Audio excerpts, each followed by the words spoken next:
అప్పుడు ఏడుస్తే వెళ్తుంది. అమ్నోను పాడు చేసింది ఎవరిని కాదు, మహావీరుడైన అబ్షాలోము చెల్లెల్ని. ఈ తామారికి ఒక అన్న ఉన్నాడు, ఓడు మామూలుడు కాదు. కొన్నిసార్లు ఆడపిల్లలు అమాయకంగా కనపడతారు, జాగ్రత్త. వాళ్ళ అన్నలు మంచివాళ్ళు కాదు, ప్రాణాలు తీస్తారు. అన్నలు తండ్రులు మంచివాళ్ళు కాదు, ప్రాణాలు తీస్తారు. తల్లులు మంచివాళ్ళు కాదు, విషం పెట్టి చంపేస్తారు. జాగ్రత్తగా ఉండండి. ఆడపిల్లలు అమాయకంగా కనబడచ్చు, వాళ్ళ వెనకాల ఉండేవాళ్ళు మంచివాళ్ళు కాదు. అబ్షాలోము నా ఇంట్లో ఉండమ్మా అన్నాడు. పోనీలే అన్నాడు. పోనీలే అన్నాడు. ఆ క్షణం అక్కడ అబ్షాలోము చేతగానోళ్ళగా కనబడ్డాడు అందరికీ. చెల్లిని అంత చేస్తే వీడేంట్రా వీడు, ఏం చేయలేదు, ఏమలేదు, గమ్ముకున్నాడు. దావీదు మహారౌద్రం తెచ్చుకున్నాడంట. మహారౌద్రం చేసుకుని ఏమైనా సెట్ చేస్తాడా? ఏమీ చేయలే,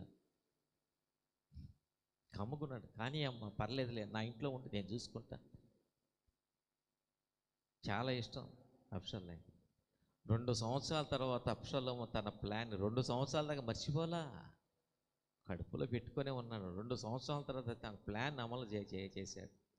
విందు భోజనాన్ని పిలిచి అమ్నోను ముక్కలు ముక్కలుగా నరికి అవతల పడేస్తాడు. దేవునికి స్తోత్రం. చప్పట్లు కూడా దేవుని మహిమపడతాం. అట్లాంటి అన్నలు ఉండాలి ఆడపిల్లలకి, అట్లాంటి తండ్రులు ఉండాలి ఆడపిల్లలకి, అట్లాంటి తల్లులు ఉండాలి ఆడపిల్లలకి.